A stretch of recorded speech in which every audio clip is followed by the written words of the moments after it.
నమస్కారం. RTI 9 news కి స్వాగతం. సంగారెడ్డి జిల్లా సంగారెడ్డి నియోజకవర్గంలోని పలు వివాహ వేడుకల్లో పాల్గొన్న కేంద్ర హోంశాఖ సహాయ మంత్రి బండి సంజయ్, రాజేశ్వరరావు దేశపాండే, రాష్ట్ర జిల్లా మండల నాయకులు, కార్యకర్తలు తదితరులు సంగారెడ్డి ప్రెస్ మీట్లో పాల్గొనడం జరిగింది. RTI 9 news reporter, Sangareddy division in-charge Manne Mallesham. ఈ సమావేశంలో పాల్గొంటున్న సంగప్పన్న గారు, దేశపాండే గారు, శేఖరన్న గారు, అంజిరెడ్డి గారు, సుభాష్ అన్న గారు, అదేవిధంగా రామలన్న గారు, ఇక్కడ ఉన్నటువంటి నందీశ్వర్ గౌడ్ అన్న గారు, చాడస్తు తెలంగాణ రాష్ట్రం ఎక్కడ పోతుంది, ఏం పోతుంది, మరి ఈరోజు మూసీ నదిని అడ్డం పెట్టుకొని ఇచ్చినటువంటి 6 గ్యారంటీలను ప్రజలు మర్చిపోవాలనే ఒక ఉద్దేశంతో మూసీ నదిని ముందుకు తీసుకొచ్చినటువంటి పరిస్థితి కూడా మనం చూస్తూ ఉన్నాం. దాని మీద ఇప్పుడు మరి అన్న బండి సంజయ్ అన్న గారు మాట్లాడవలసిందిగా కోరుతున్నాను. అందరికీ దాదాపు 15-20 సంవత్సరాల నుంచి కరీంనగర్లో పనిచేస్తున్నటువంటి సాయి కార్యకర్త యొక్క వివాహం కోసం రావడం జరిగింది. ఒక 2 రోజులు కనవాళ్ళే పాపం, కాలు నొప్పుందని చెప్పండి.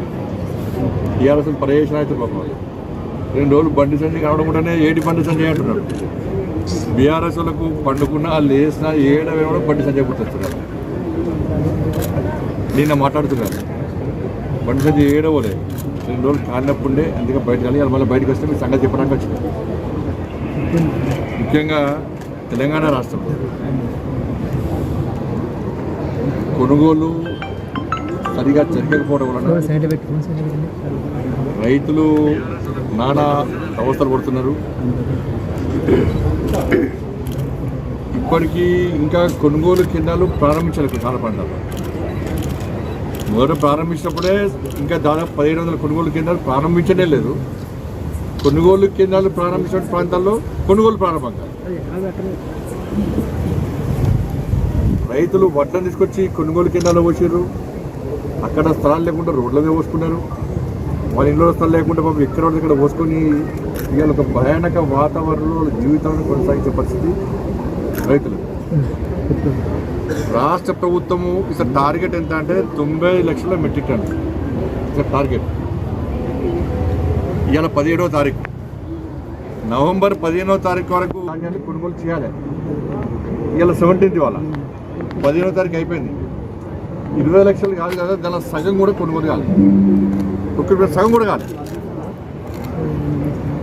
ఇప్పటికే 20-25% ధాన్యాన్ని అడ్డిపోసలు అమ్ముకున్న రైతులు ఈ ప్రభుత్వం నమ్మకం లేక ప్రభుత్వం కొనుగోలు స్టార్ట్ అయిపోవడం వలన తక్కువ రేటుకు బ్రోకర్లకు రైతులు 25% ధాన్యాన్ని అమ్ముకున్నారు. ఎక్కడైతే అక్కడక్కడ ప్రారంభించిన కొనుగోలు సెంటర్లో మళ్ళా తరుగు, తాలు, తేమ పేరుతో కటింగ్. ఇది తెలంగాణలో రైతుల పరిస్థితి. రాష్ట్ర ప్రభుత్వము ఎన్నికల మేనిఫెస్టోలో ఏం పెట్టారు?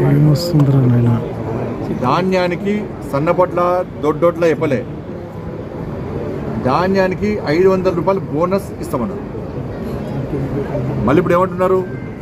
సన్నపొట్లకే ఇస్తా ఉంటున్నారు. పాలసీ మార్చేసి ప్రభుత్వం రాకముందు, ప్రభుత్వం వచ్చిన తర్వాత వచ్చిన కన్నా ఇస్తారా అంటే ఎంత గ్యాంబ్లింగ్, ఎంత దుర్మార్గం అంటే రాష్ట్ర ప్రభుత్వం అది. ఇవాళ ఉన్న రాష్ట్ర ముఖ్యమంత్రి గారు ఏమన్నారు, సంబంధిత మంత్రి ఏమన్నాడు? 50 లక్షల మెట్రిక్ టన్నుల ధాన్యానికి సన్నబోట్లు, ఈ సన్నబోట్లకు మేము బోనస్ ఇస్తాం, 500 రూపాయలు బోనస్ ఇస్తామన్నారు. దీనికోసము 2500 కోట్ల 2500 కోట్ల రూపాయలు, 20,000 కోట్ల రూపాయలు మేము దీనికి పెట్టుకోవాలి. మేము రెడీ ఉన్నాయి, పైసలు ఇచ్చేస్తాం. 2500 కోట్స్.